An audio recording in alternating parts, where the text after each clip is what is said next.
आज का आजाद सिपाही अखबार आपने पढ़ा क्या? पढ़ते रहिए अपना लोकप्रिय दैनिक अखबार आजाद सिपाही। नमस्कार, आजाद सिपाही के प्राइम बुलेटिन में आपका स्वागत है। मैं हूं राहुल सिंह। आज की प्राइम की प्रमुख खबर कुछ इस प्रकार है। झारखंड के 1260 स्कूलों के प्राचार्यों पर कार्रवाई का आदेश, एमडीएम की राशि का नहीं कराया ऑडिट। दूसरी खबर, हेमंत सोरेन ने कहा कि बच्चों की परेशानी समझ रही सरकार, लॉकडाउन में बच्चे भी कर रहे समस्याओं का सामना। तीसरी खबर, शराबबंदी में ढील दीजिए नीतीश जी, भाजपा सांसद निशिकांत ने की अपील। चौथी खबर, जमशेदपुर में जुलूस निकालने वाले सरयू राय समर्थकों और भाजपाइयों पर एफआईआर, भाजपा ने की सरयू राय पर प्राथमिकी की मांग। पांचवी खबर, विश्वविद्यालय शिक्षकों ने सीएम हेमंत को लिखा पत्र, पुरानी पेंशन योजना बहाल करने की मांग।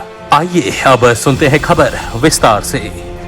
शिक्षा विभाग को राज्य के 1260 स्कूलों में बच्चों को दी जाने वाली मिड डे मील की राशि में घोटाले की आशंका है। विभाग के बार-बार निर्देश के बाद भी इन स्कूलों के प्राचार्य एमडीएम संबंधी बैंक खातों और अन्य जरूरी कागजात की ऑडिट नहीं करा रहे। एमडीएम डायरेक्टर भुवनेश प्रताप सिंह ने सभी स्कूलों के प्राचार्यों पर कार्रवाई का आदेश दिया है। उन्होंने सभी जिले के डीसी को कार्रवाई कर जल्द सूचना देने का निर्देश दिया है। एमडीएम निदेशक ने सभी डीसी से कहा है कि इन विद्यालयों में कार्यरत लापरवाह प्राचार्यों एवं प्रभारी प्राचार्यों को प्रभार से हटाया जाए। साथ ही ये सुनिश्चित किया जाए कि इन्हें कभी भी प्रधान अध्यापक का पद न मिले।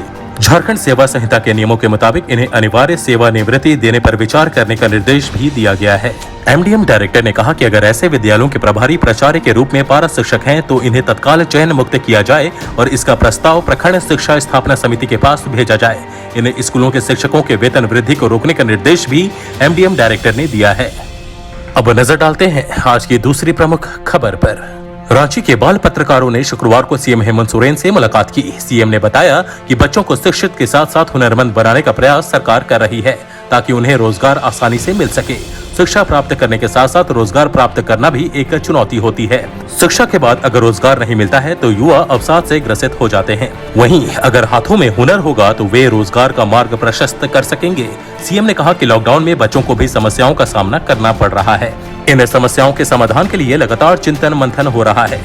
बच्चों के पाठ्यक्रम में कटौती की गई है, गुणवत्तापूर्ण शिक्षा देने का प्रयास हो रहा है। सीएम ने कहा कि झारखंड की बेटियों की शिक्षा को लेकर सरकार संवेदनशील है। अगर एक बेटी शिक्षित होती है तो आने वाली पीढ़ी भी स्वाभाविक रूप से सशक्त होती है। बाल पत्रकार का प्रयास सराहनीय है। बच्चों के पाठ्यक्रम में बाल विवाह, बाल श्रम कानून से संबंधित जानकारी भी होनी चाहिए ताकि बच्चों के साथ साथ उनके अभिभावक भी कानूनों के संबंध में जान सके। बाल विवाह, बाल मजदूरी गुनाह है। बताते चलें, यूनिसेफ झारखंड में 2009 से बाल पत्रकार कार्यक्रम चला रहा है। इस वर्ष रांची के 5 प्रखंडों के 550 से अधिक बाल पत्रकारों को बाल अधिकारों के बारे में जानकारी के साथ प्रशिक्षण दिया गया है। ये बच्चे पोषण, स्वास्थ्य, बाल विवाह, बाल श्रम, शिक्षा आदि को लेकर समाज में जागरूकता फैला रहे हैं। अब नजर डालते हैं आज की तीसरी प्रमुख खबर पर।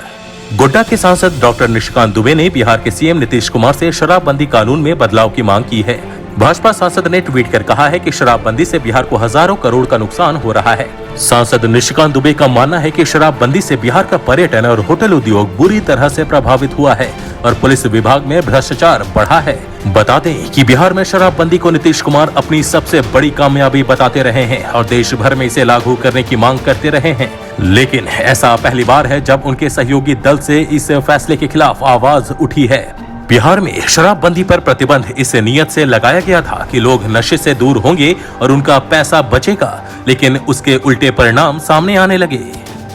अब नजर डालते हैं आज की चौथी प्रमुख खबर पर। जमशेदपुर में सड़क पर उतरकर अर्णब गोस्वामी का समर्थन करना भाजपाइयों को महंगा पड़ गया है। रिपब्लिक टीवी के editor in chief Arnab Goswami की गिरफ्तारी पर पिछले दिनों भाजपाइयों ने जमशेदपुर के साक्षी स्थित पार्टी कार्यालय से साक्षी गोलचक्कर तक मशाल जुलूस निकाला था और महाराष्ट्र सरकार का पुतला दहन किया था।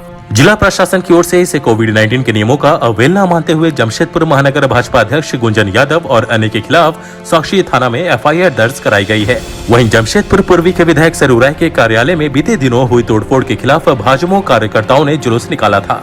इस मामले में भी जिला प्रशासन की ओर से सिद्धगोड़ा थाना में भाजपा कार्यकर्ताओं के खिलाफ एफआईआर दर्ज कराई गई है। प्रशासन द्वारा एफआईआर दर्ज कराए जाने के बाद भाजपाइयों का एक प्रतिनिधि मंडल शुक्रवार को डीसी को ज्ञापन सौंपा। उन्होंने कहा कि भाजपा के जुलूस में विधायक सरयू राय भी शामिल थे। प्रतिनिधि मंडल ने उपायुक्त से विधायक सरयू राय के खिलाफ भी एफआईआर दर्ज करने की मांग की है। भाजपाइयों ने जिला प्रशासन से आम और खास के लिए अलग अलग कानून लागू किए जाने के मामले पर सवाल उठाया है। अब नजर डालते हैं आज की 5वीं प्रमुख खबर पर। SKMU teachers forum for old pension scheme ने राज्य सरकार से शीघ्र पुरानी पेंशन योजना बहाल करने की मांग की है। इसे लेकर टीचर्स फोरम ने मुख्यमंत्री को पत्र लिखा है। फोरम के अध्यक्ष डॉक्टर संतोष कुमार सिंह तथा सचिव डॉक्टर राकेश कुमार द्वारा भेजे गए पत्र के समर्थन में 108 शिक्षकों ने हस्ताक्षर किए हैं। 4 दिवंगत शिक्षकों की पत्नियों ने भी इस मांग का समर्थन किया है। 2 रिटायर्ड शिक्षकों के भी हस्ताक्षर हैं, जिन्हें किसी प्रकार की पेंशन प्राप्त नहीं हो रही है। टीचर्स फोरम ने मुख्यमंत्री को भेजे पत्र में पुरानी पेंशन योजना बहाल करने के अलावा PhD MPhil इंक्रीमेंट पर झारखंड उच्च न्यायालय के निर्णय को शीघ्र लागू करने और ग्रेड पे में वृद्धि, प्रमोशन तथा 7वें वेतनमान के अनुसार आवास किराया एवं चिकित्सा भत्ते की मांग की है।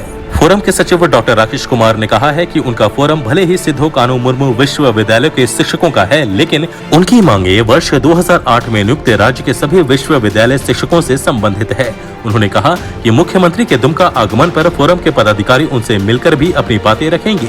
बताया कि PhD एवं MPhil इंक्रीमेंट पर शिक्षकों के पक्ष में उच्च न्यायालय का फैसला 29 जनवरी 2019 में आया था, लेकिन अभी तक यह आदेश लागू नहीं हो सका है। वर्ष 2008 में नियुक्त शिक्षकों द्वारा 12 वर्ष से अधिक की सेवा देने के बावजूद न तो इनके ग्रेड पे में वृद्धि हुई और न ही कोई प्रमोशन मिला है। ये मात्र 6,000 रुपए का ग्रेड पे प्राप्त करते हुए असिस्टेंट प्रोफेसर पद पर ही कार्य कर रहे हैं। आज के आजाद सिपाही के प्राइम बुलेटिन में बस इतना ही। देश विदेश की तमाम बड़ी खबरों के लिए आप पढ़ते रहिए अपना लोकप्रिय दैनिक अखबार आजाद सिपाही। और हाँ, आप हमारे इस YouTube चैनल को जरूर सब्सक्राइब करें। धन्यवाद।